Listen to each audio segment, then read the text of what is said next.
को जो है ईडी। देखिए, नवाब मलिक महाराष्ट्र के सीनियर नेता है।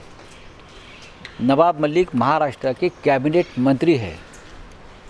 नवाब मलिक सच बोलते हैं, और वो कितने सच बोलते हैं आपने देखा होगा। उनको जिस तरह से ईडी के लोग घर में जाकर लेकर गए हैं, ये महाराष्ट्र सरकार के लिए एक चैलेंज है।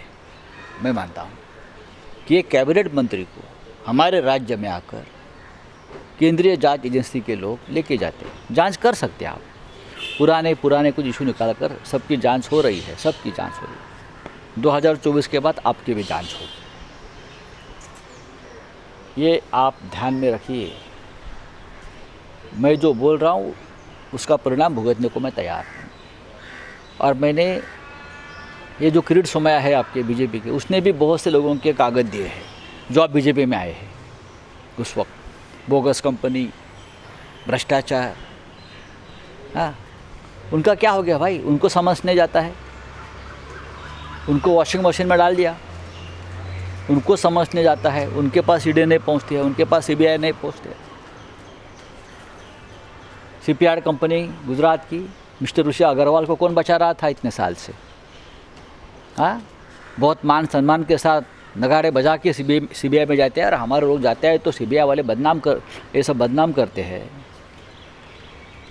ऋषि अग्रवाल को कौन बचा रहा है अभी भी? वो कौन सा परिवार है जो ऋषि अग्रवाल के पीछे चट्टान की तरह खड़ा है? मैं और भी नाम लूँगा।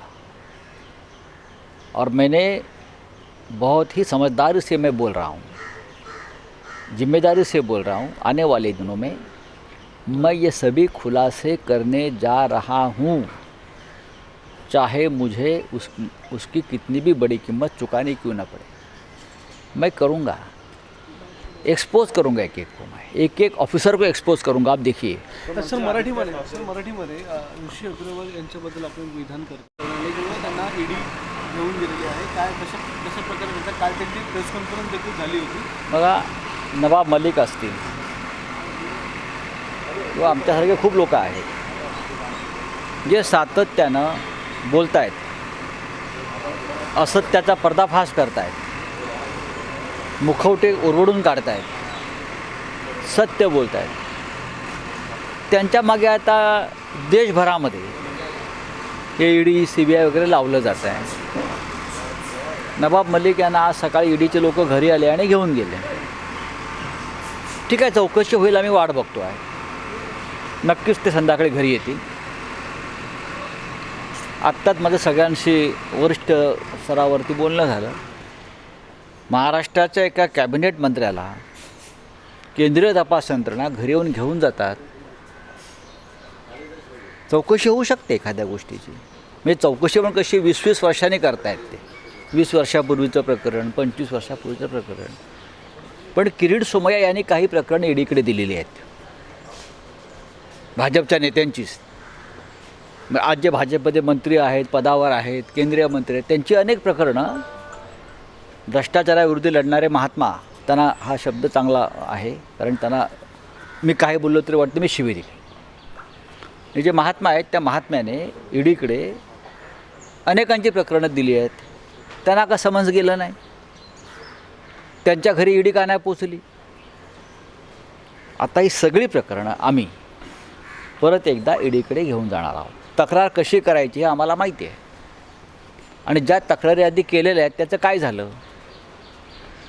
का ते फक्त समन्स, ईडीची पथकं ही फक्त महाविकास आघाडी किंवा तृणमूल काँग्रेस, हां, किंवा अखिलेश यादव यांचा पक्ष, लालू यादव यांचा पक्ष यांच्यापुरतेच मर्यादित आहे की त्यांच्यासाठीच ह्या संपूर्ण केंद्रीय तपास यंत्रणांची रचना आणि नियुक्ती झालेली आहे? हे पाहू। 2024 पर्यंत हे सगळं चालेल। 2024 नंतर ते आहेत आणि आम्ही आहोत, बरं का? ह्याच्यात तुम्ही काही अर्थ काढा। जसं जुनं प्रकरण सांगितलं, काय आपलं काय सूचन करायचं? जो शिपयार्ड कंपनी का 23,000 करोड़ का घोटाला आया है, 23,000 कोटीचा शिपयार्ड कंपनीतला बँक घोटाळा, इतके वर्ष त्याला कोण संरक्षण देत होतं? आणि आताही ऋषी अग्रवाल यांच्या पाठीशी पहाडाप्रमाणे कोण उभं आहे त्यांना वाचवण्यासाठी? कुठली तरी एक शक्ती आहे ना या सरकारमधली, कोणीतरी आहे ना, ती कोण आहे हे मी सांगेन. कुठले अधिकारी आहेत, कोणत्या तपास यंत्रणा आहेत, काय आहे, हे सगळं समोर येणार. आणि हे सांगितल्याबद्दल परिणामांची पर्वा किंवा काय होईल याची पर्वा मी करत नाही. देशाच्या हिताची जी गोष्ट आहे ते आम्ही बोलत राहू. शेवटी राष्ट्रासाठी हौतात्म्य पत्करण्याची जबाबदारी सगळ्यांची आहे. प्रत्येकाला देशासाठी कुर्बान व्हावं लागेल, स्वातंत्र्यासाठी, लोकशाहीसाठी.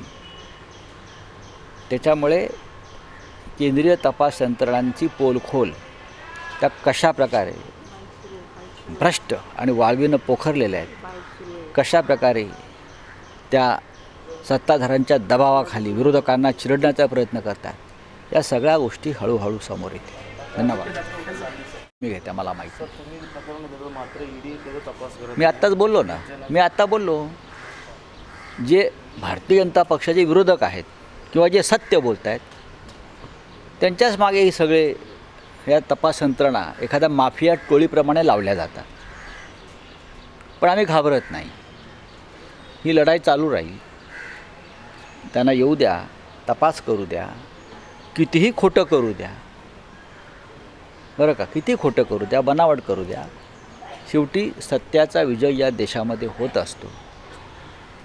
आणि प्रत्येक गोष्टीवरती आमचं लक्ष आहे. आत्ताच माझं मुख्यमंत्र्यांशी बोलणं झालं, अनेक विषयांवर चर्चा झाली. सोपं नाही आहे. 2024 नंतर ज्या गोष्टी घडणार आहेत त्याची तयारी या तपास यंत्रणांनी ठेवावी.